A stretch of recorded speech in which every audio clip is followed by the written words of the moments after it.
आधा घंटा या 1 घंटा क्या आप उसके सन्मुख बिता पा रहे हैं? If we are attending all, there's nothing wrong in attending all the meetings. But if you don't have a personal prayer time, it means you are a hypocrite or you are a falsehood before God. और मेरे प्रियो, इन जो सभाओं में, पारिवारिक सभाओं में, जो कलीसिया की जो सभाएं होती हैं, उनमें मीटिंग्स में कोई अटेंड करना, उनमें भाग लेना कोई गलत नहीं है। लेकिन यदि आपके जीवन में व्यक्तिगत प्रार्थना का समय परमेश्वर के साथ नहीं है प्रियो, तो आप एक कपटी के समान हो। If we are in that state, that is called a slothfulness state. That state has been brought only by Satan. So we have to be very, very careful about that. मेरे प्रियो, यदि आपके जीवन में आप यदि उस परिस्थिति में हैं, तो वो कहलाती है स्लॉटफुलनेस, अर्थात क्योंकि वो जो है शैतान के द्वारा मेरे और आपके जीवन में आती, हमारे जीवन में आती है। Dearly beloved, this is what the Lord is looking at the church or the believers in Laodicea and saying that you are neither hot, you are not cold. I'm going to spew you out of my mouth. This is what the Lord means by that.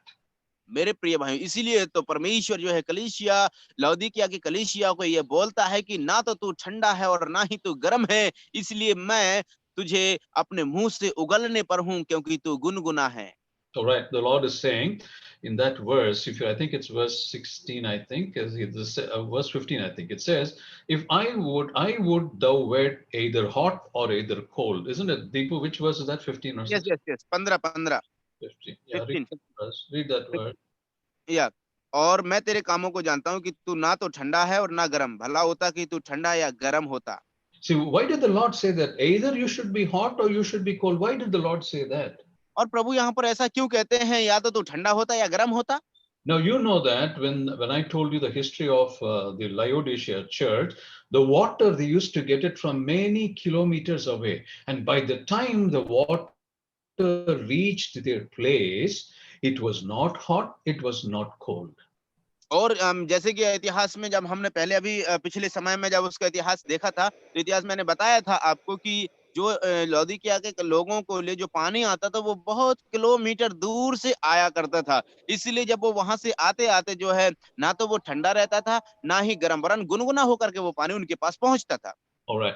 They had a place called Colossae where you got mountain waters came from the mountain springs. It was cold and nice. That was close to Laodicea in Colossae. और Colosseum में, जैसे कि हमने पहली बार बताया था कि sir ने बताया था कि कोलोसियम में जो है उधर में बहुत सारे पर्वत पहाड़ हैं, और उनका जो पानी था वो एकदम से ठंडा था, और वो प्राकृतिक पानी था, शुद्ध पानी था, और वो बहुत ही अच्छा पानी था।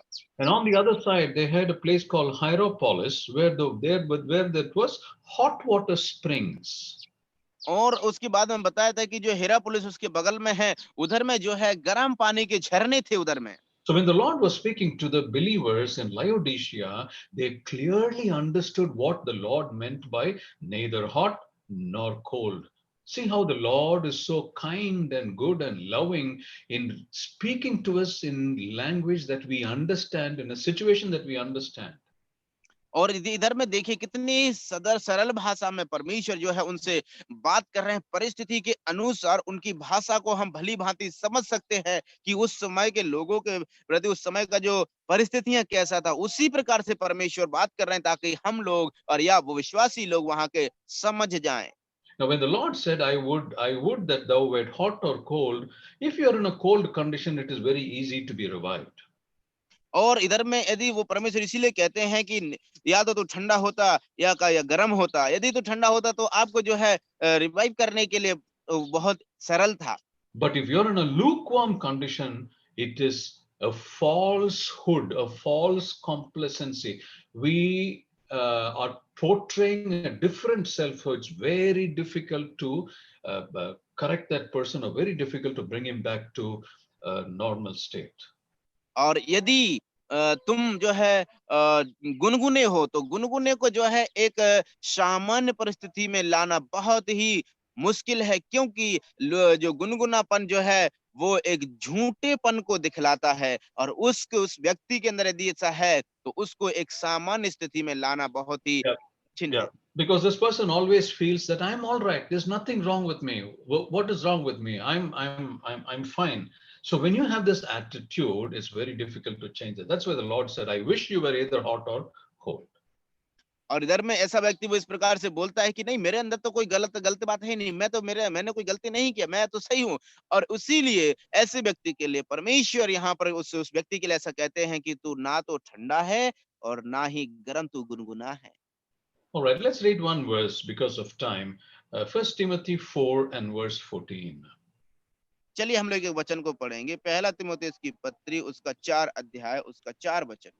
So this is an advice which Apostle Paul is giving to Timothy. Let's see what his advice is. चलिए हम लोग उसको पढ़ेंगे, पौलुस की सलाह तीमुथियुस के लिए है, उसको पढ़ करके हम देखेंगे। पहला तीमुथियुस 4 का 4। परमेश्वर ने जो कुछ बनाया वह सब कुछ अच्छा है और कुछ भी अस्वीकार करने के योग्य नहीं, यदि उसको धन्यवाद के साथ खाया जाए। All right. If you see that verse, it says, neglect not the gift that is in thee. और इधर में is it the second Timothy और first Timothy? It's 1 Timothy 4:14. 1 Timothy 4:14. Which verse did you read? 14 पढ़िए भाई। 4:14. 14. हाँ। उस वरदान के, यस पढ़िए। उस वरदान जो तुझमें है और जो तुझे प्राचीनों के हाथ रखते समय भविष्यवाणी द्वारा प्राप्त हुआ था, निश्चिंत ना रहे। Yes. All right. Yes. Okay. Neglect not the gift that is in thee. So Apostle Paul is telling Timothy, don't be slothful in neglecting the gift. God has given you a gift. You must use that gift.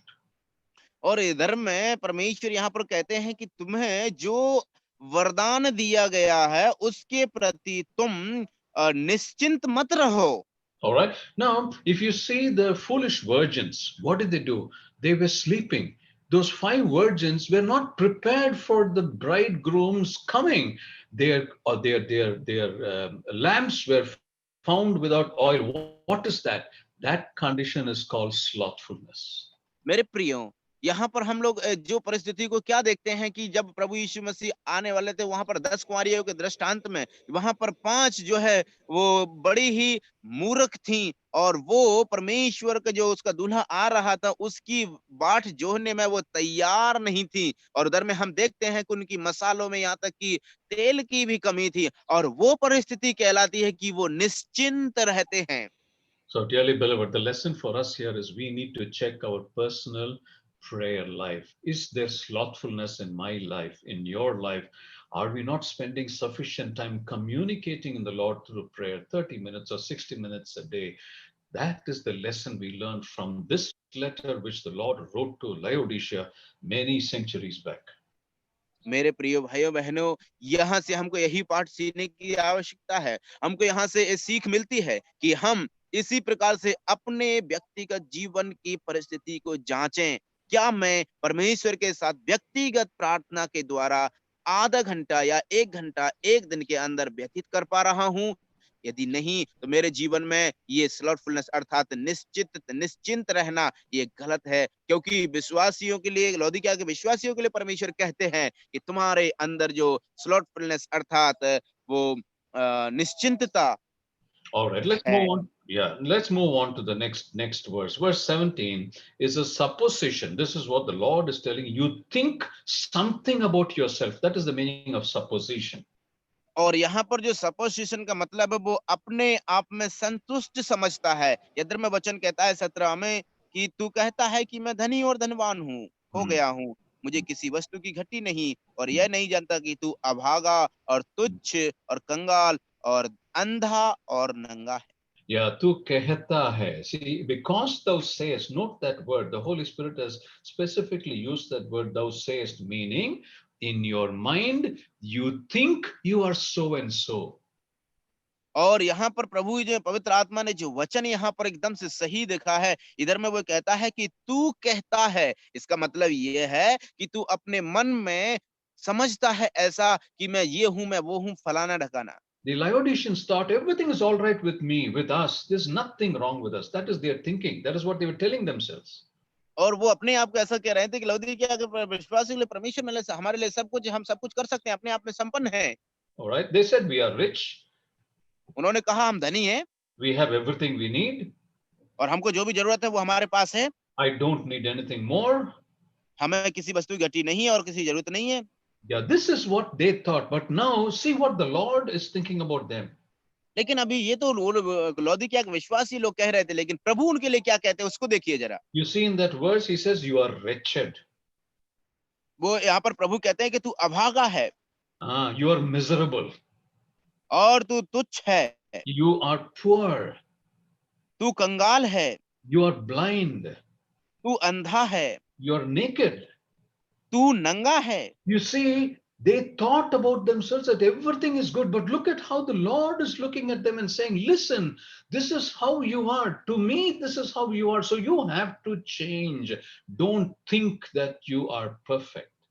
मेरे प्रिय भाइयों, यहाँ पर वही बात यहाँ पर प्रभु उनको कह रहे हैं लौदीकिया के विश्वासियों के लिए कि तू अपने आप में समझते हो, सोचते हो, लेकिन मेरी नजरों में तुम जो है अभागा हो, तुम जो है और तुच्छ हो, कंगाल हो, अंधा हो और नंगा हो। मेरे प्रियो, हमें अपने जीवन में अपने आप में संतुष्ट और निश्चिंत नहीं रहना है, हमको देखना है प्रभु मेरे जीवन से क्या कहते हैं। All right, that was the hypocrisy in their life. When you know you are something else, but you're projecting as something else outwardly, that is called hypocrisy. मेरे प्रियो, जब आप अपने आप को कुछ समझते हैं, यहाँ पर हम जो लौदीकिया के लोगों के कपटीपन को हम देख सकते हैं। यदि हम इसी प्रकार से यदि हमारे जीवन में भी है, तो हमारे अंदर भी वही कपटीपन का स्वभाव है। The lesson for me and for you is we think sometimes we as believers act like hypocrites. और मेरे प्रियो, हमको ये पाठ सीखने के लिए ही मिलता है प्रियो। हम विश्वासी होने के नाते कई बार हम इसी प्रकार से कपटी के समान व्यवहार करने लगते हैं We lead from the front. और हम केवल सामने से ही उसको निरीक्षण करते हैं। We dress very well. हम कपड़े भी अच्छे से पहनते हैं, People witness about our ministry very well. लोग हमारे सेवकाई के बारे में बहुत अच्छी गवाही But देते हैं। personally, in my personal life, am I right before God or am I a hypocrite? This is what the Lord wants us to check. मेरे प्रियो, क्या उसके बाद में हम ऐसा तो सोचते हैं, लेकिन क्या हमारे जीवन में परमेश्वर के साथ में व्यक्तिगत संबंध कैसा है?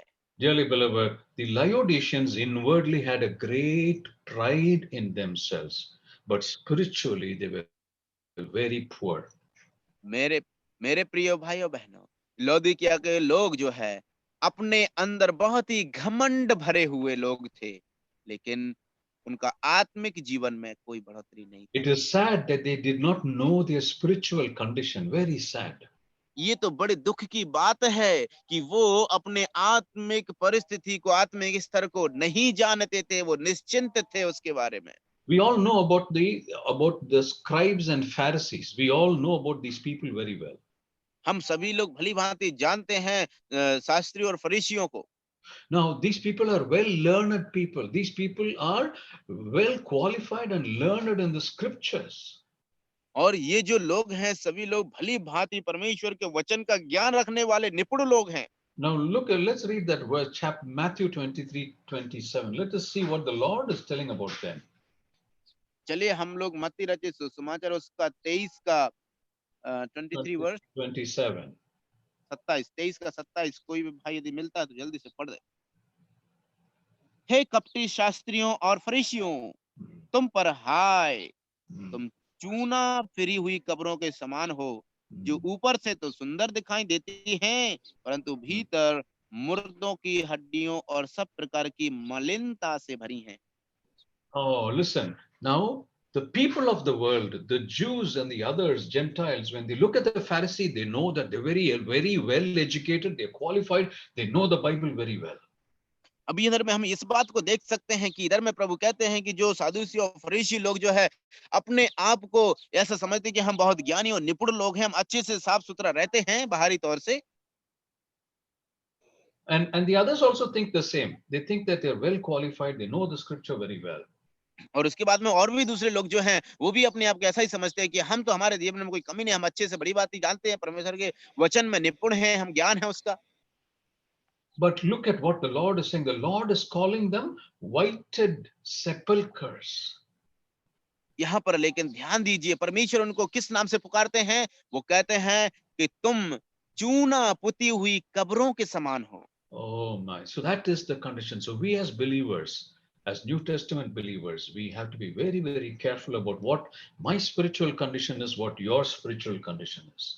मेरे प्रिय भाइयों बहनों, यदि हम नए नियम के विश्वासी लोग हैं, तो हमको और आप, मुझे और आपको, हम सभी को बहुत ही सतर्क रहना है और हम अपने आत्मिक स्तर को जाने, हमारे जीवन में किस बात की कमी है। As believers, this is a word of caution to all of us. हम विश्वासी होने के नाते ये वचन जो है हमारे लिए सावधानी पूर्वक वचन है, We सावधान all होने का।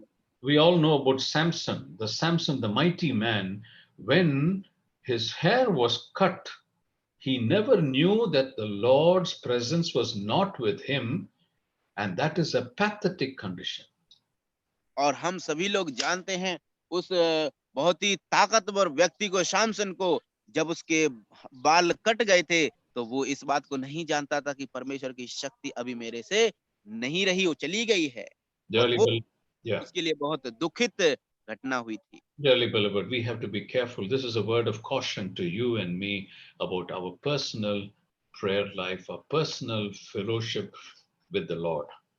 मेरे प्रिय भाइयों बहनों, ये वचन जो है हमारे लिए, हम सभी के लिए विश्वासी होने के नाते सावधानी रखने का वचन है। हमको बहुत ही सतर्क रहना है अपने व्यक्तिगत प्रार्थना जीवन का समय परमेश्वर के साथ बिताने में। All right, next we move on to verse 18.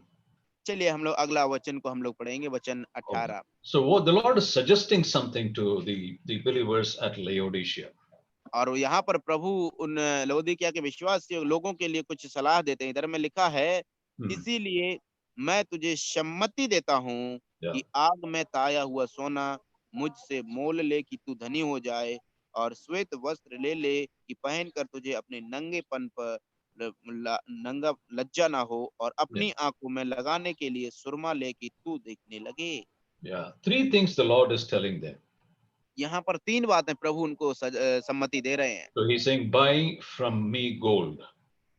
प्रभु कहते हैं कि मुझसे सोना को, ताया हुआ सोना खरीदो। He's saying, I will give you raiment. और वो कहते हैं मैं तुझे श्वेत वस्त्र दूंगा। And then he's saying, I will anoint your eyes with eye salve. और उसके बाद में मैं तुझे आंखों में लगाने के लिए सुरमा दूंगा। All right. Now the picture that you see here is one of the theaters, ancient open air theaters that is found in Laodicea. और ये आप जो देख रहे हैं ये चित्र में, कि ये जो है उस समय के प्राचीन लौदीकिया के अंदर जो एक थिएटर हुआ करता था, सिनेमा हॉल हुआ करता था। All right. Now the cinema hall is like those days when they want to address, when they want to have a meeting, when they want to have some program, they have it in these kind of theaters, theaters that you see here. और यहाँ पर जो आप जिस theatre को देख रहे हैं, इसी प्रकार से जब वहाँ के लोगों को कोई सभा होना था, कोई विशेष मीटिंग रखना था, उसके लिए इस प्रकार के थिएटरों का इस्तेमाल किया जाता था। If you see all these buildings, they are below the ground level. और यदि आप इनको देखेंगे तो ये सारी जो है भूमि के स्तर से नीचे के हैं। They've all been excavated and they have been carefully done so that we know that these existed. और ये जो सारे खोजकर्ताओं ने इनको खोज करके निकाला है, जिससे कि हम जानने पाए कि ये उस समय में इनका अस्तित्व था। All right. So quickly we look at what did the Lord mean by 3 suggestions that he gave them. और अभी हम बहुत जल्दी से देखेंगे कि परमेश्वर ने यहाँ पर 3 सम्मतियां जो है लौदीकिया को दिया है, उनका क्या महत्व है, उसका क्या अर्थ है, उसको The समझेंगे। Laodiceans thought that they were rich. और लौदीकिया लोग इस प्रकार से सोच रहे थे कि वो अपने आप में बहुत धनी है। But in James chapter 2 and verse 5, we read about richness. We can read that verse, Deepu, James 2:5. याकूब 2:5 हम लोग उसको पढ़ सकते हैं। हे मेरे प्रिय भाइयों सुनो, क्या परमेश्वर ने इस जगत के कंगालों को नहीं चुना कि विश्वास में धनी और उस राज्य के अधिकारी हों जिसकी प्रतिज्ञा उसने उनसे की है जो उससे प्रेम रखते हैं। All right. Now, the richness which the Lord or James is writing about is not about monetary richness, but it's being rich in faith. और हम यहाँ पर देख सकते हैं, यहाँ पर याकूब इस बात को लिख रहा है कि जो धनी होने का वो धन और संपत्ति के द्वारा धनी नहीं, लेकिन विश्वास में धनी होने के लिए यहाँ पर याकूब लिखता है। Right. So how to be rich in faith? और हम कैसे विश्वास में धनी हो सकते हैं? All right. In Revelation 3:18, we read that they become as gold when they are tried in fire.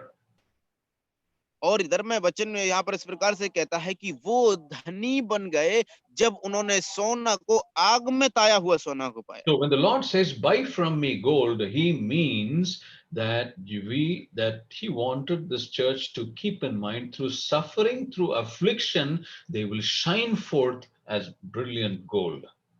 और यहाँ पर जब प्रभु कहते हैं कि तुम मुझसे सोना, ताया हुआ सोना खरीदो, उसका तात्पर्य यही है कि वो जो वहां के लोग हैं, विश्वास के नाते, मसीह होने के नाते, मसीह के लिए दुख और कष्टों को सुना सहें और उसके द्वारा वो उस चमक को, मसीह की चमक को छोड़ें। उसका मतलब है कि तुम मेरे से धन सोना खरीदो। The faith of Abraham is like buying gold from God.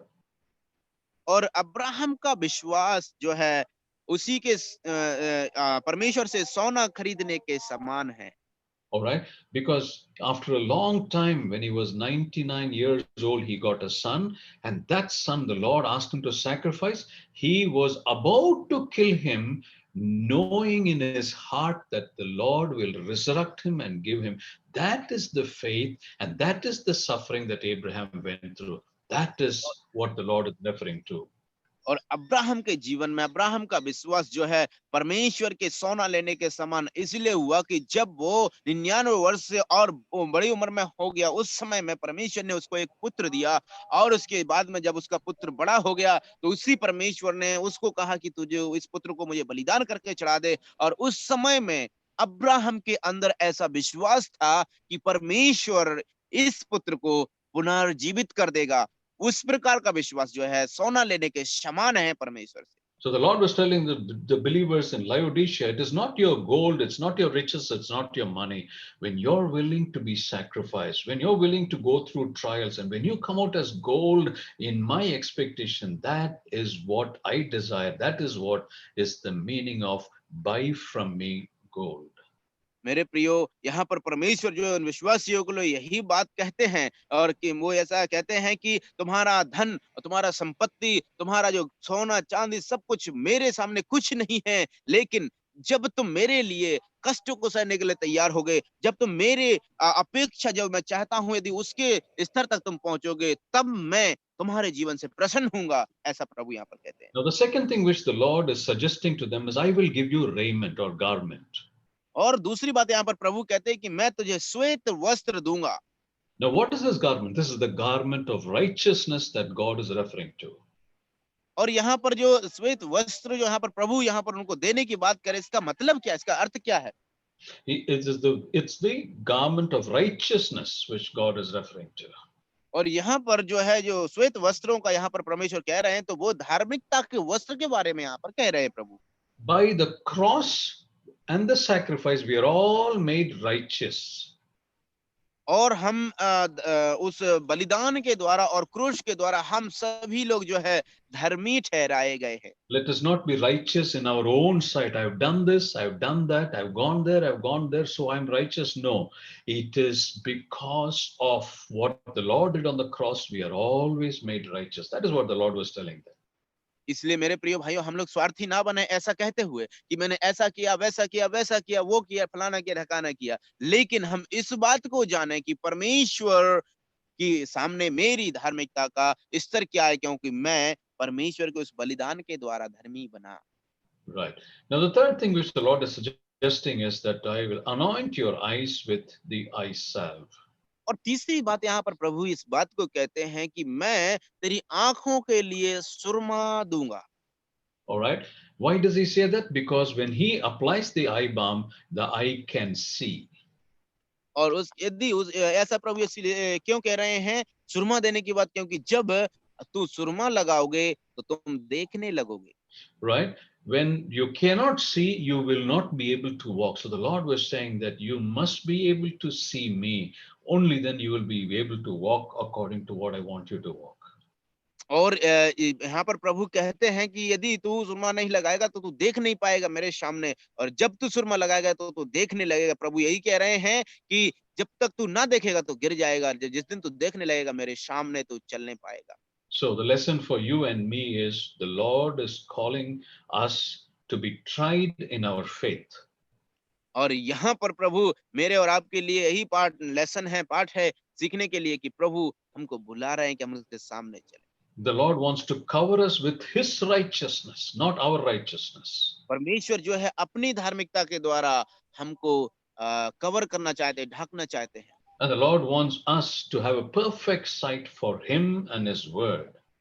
और परमेश्वर चाहते हैं हमारा जो दृष्टि जो है परमेश्वर के प्रति वो परफेक्ट होना चाहिए, उसके वचन के प्रति और उसके कार्य के प्रति।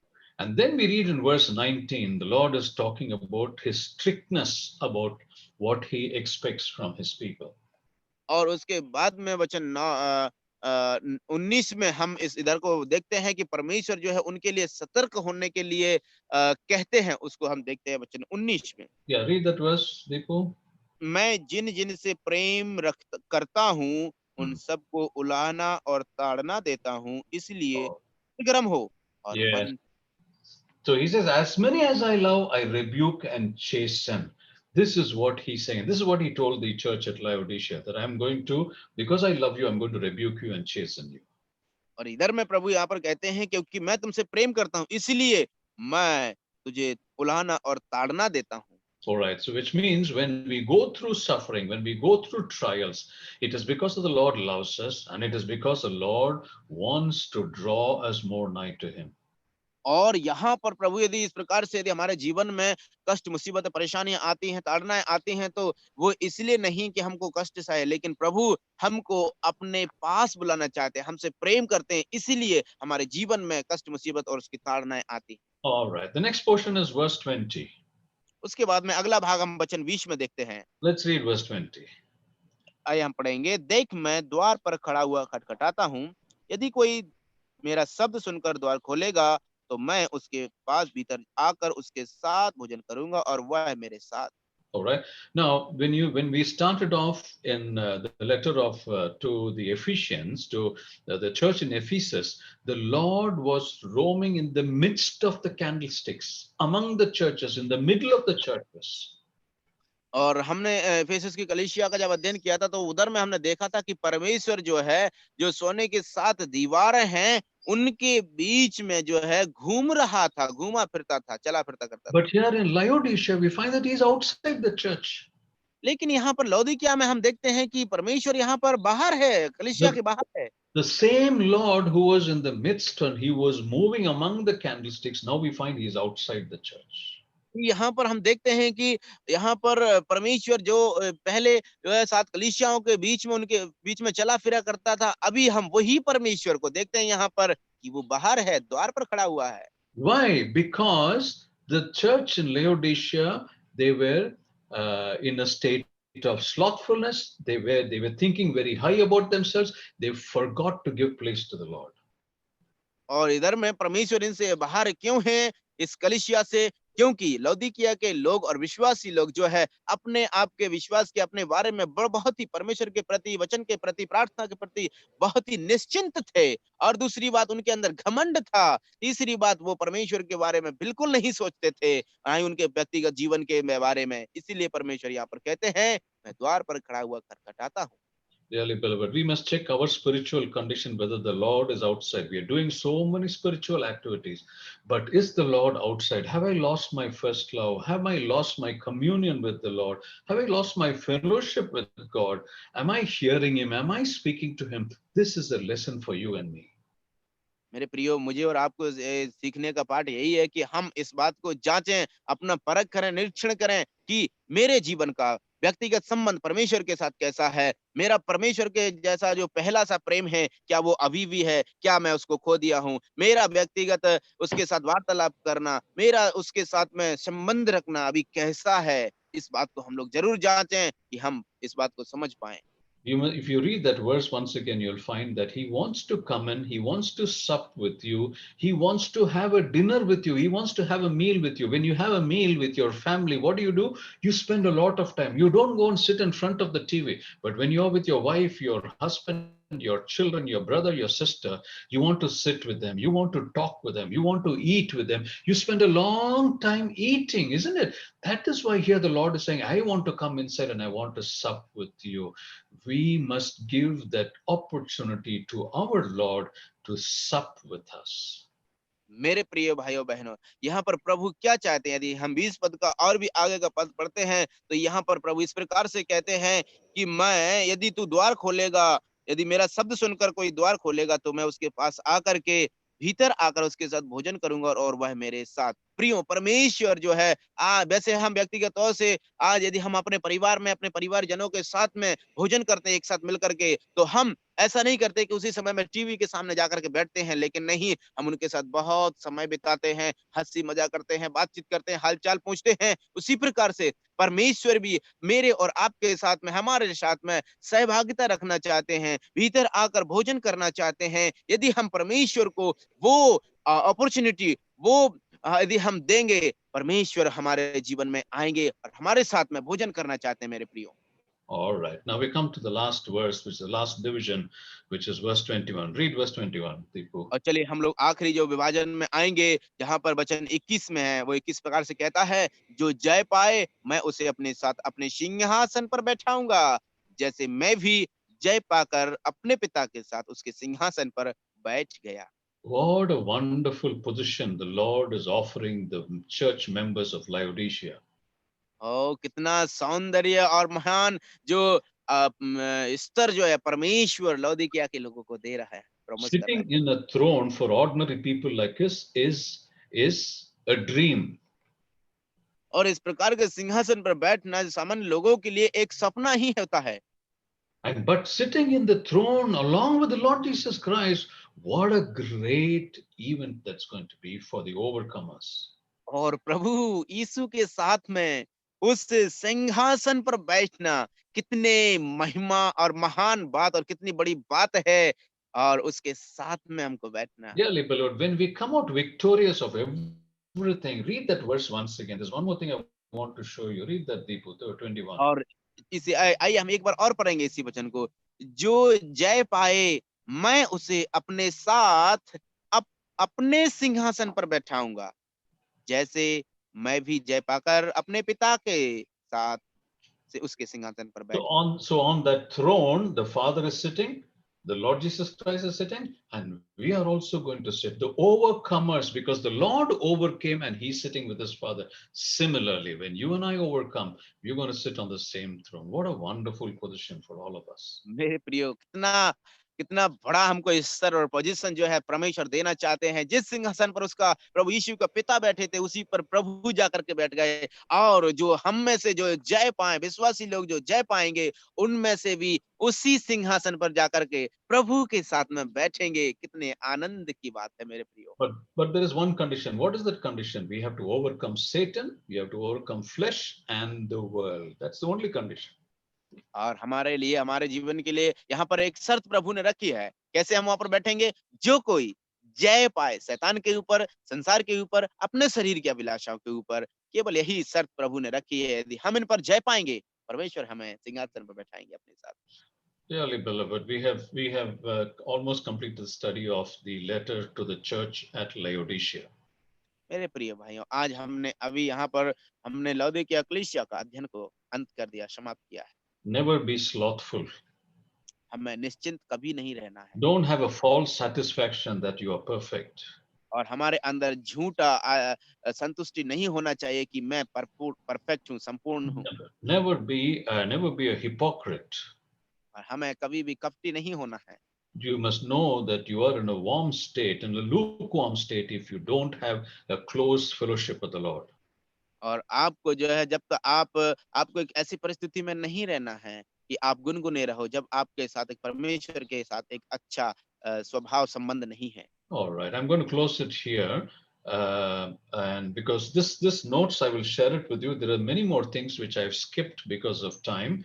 But I'm sure in your personal study you can read this. What was very important, I've covered it here in this message. और जी ये जो नोट्स जो है चित्र आप देख रहे हैं इसको आपको सर हम हमारे साथ साझा करेंगे, बांटेंगे और उसमें बहुत सारी ऐसी बातें हैं जिनको सर ने जो है छोड़ दिया है समय की कमी के कारण, इसीलिए उनको परमेश्वर आपको जरूर मदद करेंगे जब आप व्यक्तिगत अध्ययन इन कलीसियाओं के ऊपर करेंगे। All right, but I'm going to show you. I want to the last 15 minutes that I have before you.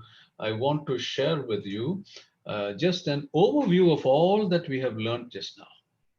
और अभी जो हमारे पास 15 मिनट जो रह गए हैं उसके हम एक एक झलक जो है हमने अभी तक जो कुछ भी सीखा है उसका दिखाना चाहता हूँ। All right, all that we have studied, all the 7 letters, I'm just going to very briefly run through all of them. और आइए हम अभी जो है जो कुछ भी हमने सीखा है उसमें बहुत ही कम तरीके से और हम उसको देखने के लिए जा रहे हैं जल्दी से। So by now, I think you know the order of the churches. और अभी तक इसलिए इसका अध्ययन के बाद में मैं ऐसा मैं समझता हूं कि आप अभी उसका नियम को क्रम को आप जान गए होंगे कलीसिया के क्रम। As I display the churches in your mind itself, you can call out which is the next church that will come. और जब आपके सामने हमारे सामने दिखाएंगे तो आप अपने मन में आपको समझ जाना है कि अब और दूसरा कलीसिया कौन होगा इसके बाद। It is Ephesus first. Ephesus का पहला है। Second is Smyrna. दूसरा सिमिरना है। Third is Pergamum.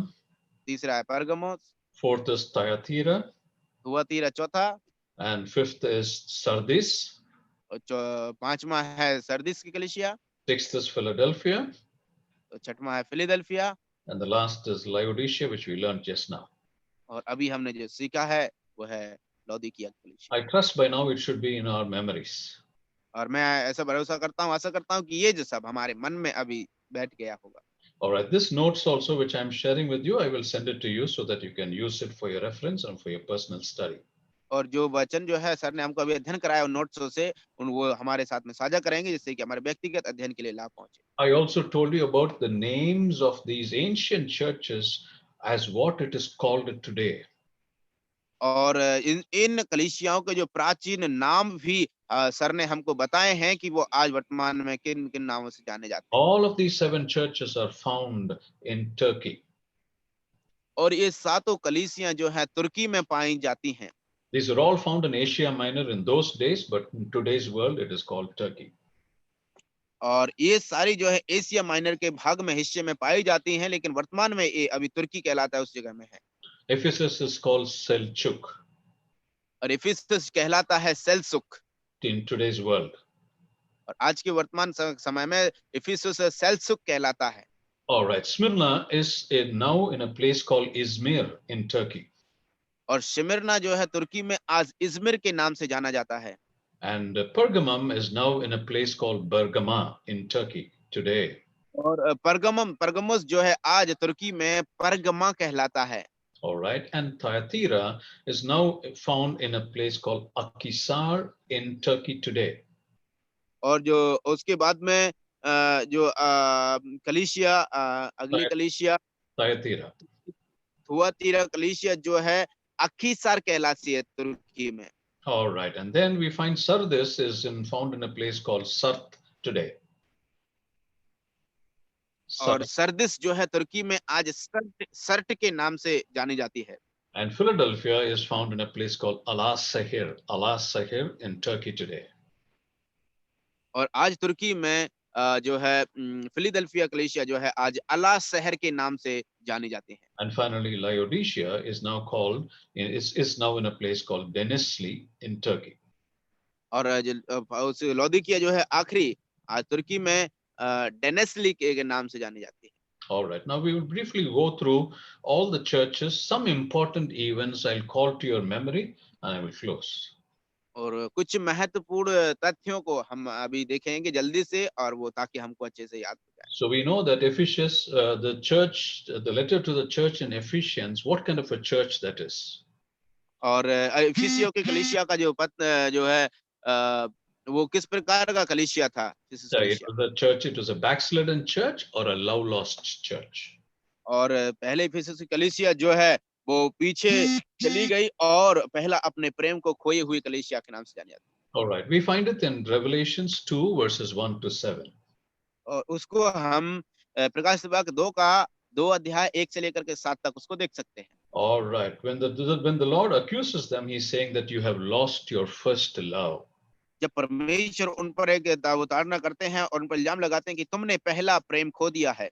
And so the Lord is saying, how can you correct it? When you remember, you repent, and then you rededicate your life. और परमेश्वर फिर उनसे क्या कहते हैं कि जब तुम उसको स्मरण करो, उसके बाद पश्चाताप करो और उसके बाद परमेश्वर के पास वापस आओ। And finally, the promise that he gives us that to eat from the tree of life in the garden.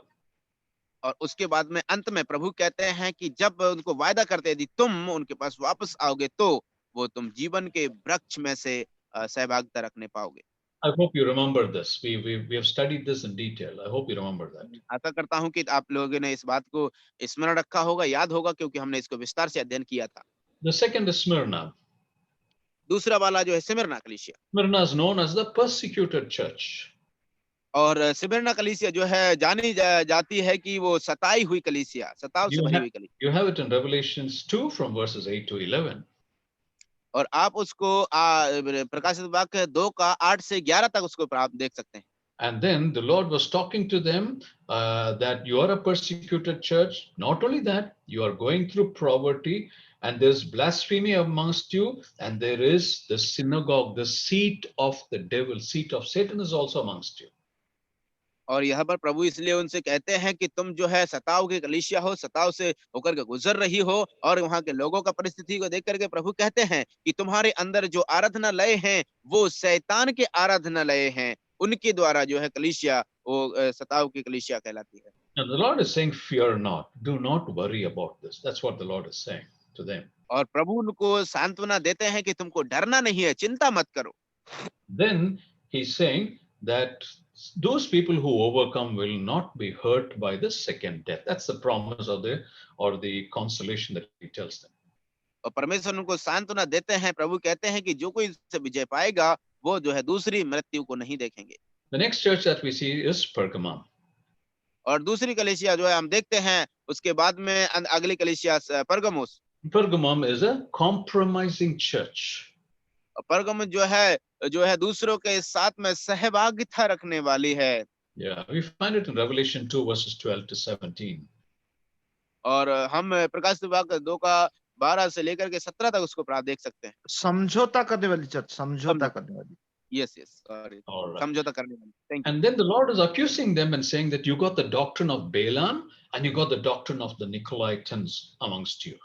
और परमेश्वर उनको कहते हैं कि तुम जो है बेलाम की शिक्षाओं पर चलते हैं और निकोलाइटन जो लोग हैं उनकी शिक्षाओं को तुम लोग चलते हैं। And the Lord is advising them, you have to repent and you have to fight because I have the sword and the sword of my mouth will cut everything. So you have to repent and fight. That's what the Lord is telling them. और इसलिए प्रभु उनको इस प्रकार से कहते हैं कि तुमको इनके प्रति जो है आपको युद्ध करना होगा ताकि आप इनसे आप वापस आ सको। परमेश्वर उनको यही बात बताते हैं। All right. And then the consolation, the promise, he says three things. There is the hidden manna. We have seen that, the white stone and the new name. और उधर में हमने इस बात को देखा था कि छुपा हुआ मन्ना और जो एक श्वेत पत्थर उसको और उसका नया नाम को हमने उधर में देखा था, सीखा था। We have seen it. Then the next church that we go to is Thyatira. और उसके बाद में अगली कलीसिया जो है थुआतीरा की कलीसिया। And this is a corrupt church. और ये जो है भ्रष्टाचार से भरी हुई कलीसिया है। You find this in Revelation 2:18 to 29.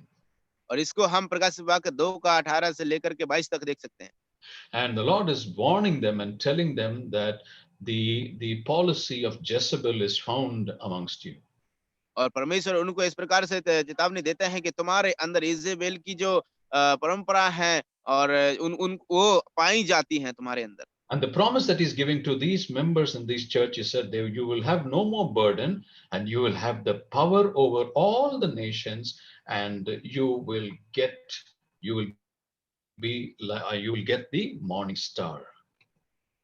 और इधर में प्रभु उनसे जो है आगे इस कलीसिया के लिए वो प्रॉमिस यह करते हैं कि तुम्हारे ऊपर और अब आगे को कोई बोझ नहीं रहेगा, तुम बड़ा सामर्थ्य पाओगे और तुम सारे देशों के ऊपर अपना अधिकार को जमाओगे और तुम्हें सुभोर का तारा दिया जाएगा। All right. And then we go on to the next church, which is Sardis. और उसके बाद में हम जब अगली कलीसिया को पढ़ेंगे तो उसका नाम है सरदिस कलीसिया। And Sardis is a dead church. सरदिस जो है मृत कलीसिया के नाम से उधर में That जाता is in Revelation chapter 3, verses 1 to 6. और वो प्रकाशित वाक्य 3 का 1 से 6 तक पाती है हम देखते हैं। And the Lord is telling them, you think that you are alive, but according to me, you are dead. प्रभु उनसे इस प्रकार से ताड़ना करते हैं कि तुम अपने आप के बारे में सोचते हो कि मैं जिंदा हूं, लेकिन मेरी नजरों में तुम मरे हुए हो। And the Lord is advising them that you must remember, you must repent, you must be watchful, and you have to strengthen one another. और उसके बाद में प्रभु उनको इस प्रकार से याद दिलाते हैं कि तुम्हें स्मरण करना है, तुम्हें पश्चाताप करना है, तुम्हें एक फिर प्रभु के पास वापस लौट करके आना है और एक दूसरे को तुम्हें सांत्वना देना है। And finally, he gives the promise saying that you will give that they will get a white garment. Their names will not be blotted out, and then he will confirm his name confess his name before the Father and the angels. This is the promise the Lord gives to these overcomers. और उसके बाद में परमेश्वर जो है उनको इस प्रकार से कहते हैं कि यदि तुम ये सब करोगे तो तुम जो है धार्मिकता के श्वेत वस्त्र मैं तुमको दूंगा और मैं और तुम्हारा नाम परमेश्वर पिता के सामने अंगीकार करूंगा। All right, and then we go on to the next church, which is the most favorite church, Philadelphia. और उसके बाद में हम अगली जो बहुत ही महत्वपूर्ण जो कलीसिया है उसके बारे में हम देखते हैं। It's called the faithful church. और वो विश्वास योग्य कलीसिया कहलाती है। This is the best church among all the other churches. और ये सारी कलीसियाओं में से सबसे विशिष्ट और बेस्ट है। You'll find it in Revelation 3, 7 to 13. और उसको आप इस प्रकाश भाग 3 का 7 से 13 तक पाएंगे। The Lord is encouraging them and saying, hold on to my word and hold on to my name. परमेश्वर उनको इस प्रकार से कहते हैं कि तुम मेरे वचनों को पकड़े रहो और मेरे नाम को स्थिर रखो। And the promise that he is giving them that you will be like the pillars in my temple, the name of my God, the name of the city, and your own name will figure. That is, what a privilege the Lord is giving to these people in this church. और इस कलीसिया में जो है परमेश्वर उनको क्या promise करते हैं कि वो कहते हैं कि तुम मेरे मंदिर में एक दृढ़ खंभों के समान हो, तुम पर वो मेरे नाम और लिखे हुए होंगे। और ये कितना बड़ा महत्वपूर्ण प्रॉमिस परमेश्वर और कितना अच्छा परिस्थिति परमेश्वर इन कलीसिया के लोगों को देते हैं। And finally we come to Laodicea, which we concluded today. और आज हमने अंत में जो लौदीकिया कलीसिया को जो है हमने इसका अंत किया है, समापन किया है, उसके बारे में आते हैं। It's the lukewarm church. ये एक गुनगुनी कलीसिया है। You find it from verses 14 to 22 from the 3rd chapter of Revelation. और तीसरा अध्याय प्रकाशित वाक्य का तीसरा अध्याय 14 से लेकर 22 तक हम इसको पाएंगे। The Lord is telling them about slothfulness. You are lukewarm. परमेश्वर उनको कहते हैं, उनको बताते हैं, इस प्रकार से कहते हैं कि तुम निश्चिंत हो, तुम गुनगुने हो। The Lord is telling them that you are a hypocrite. परमेश्वर उनको कहते हैं कि तुम एक कपटियों के समान हो। And then the Lord is giving them 3 suggestions which we saw just now. और उसके बाद में परमेश्वर उनको 3 सम्मति देते हैं जिनको अभी हमने देखा था। And then he's giving them a glorious promise saying that you will sit with me in my throne along with my Father. और इधर में हम देखते हैं कि परमेश्वर उनको बड़ा ही धन्य और महिमा सहित वादा उनको करते हैं कि तुम मेरे साथ जो है मेरे पिता के सिंहासन पर बैठोगे। Dearly beloved, we have concluded the study of the 7 letters to the churches. और आज हमने मेरे प्रियो हमने इन 7 कलीसियाओं का जो अध्ययन है उसको आज समाप्त किया है। All right. I hope this has been useful to all of you as much as it's been useful to me. और मैं आशा करता हूं कि जितना ये लाभदायक और सहायक रहा मेरे लिए उतना ही आपके लिए भी होगा। I'd like to thank God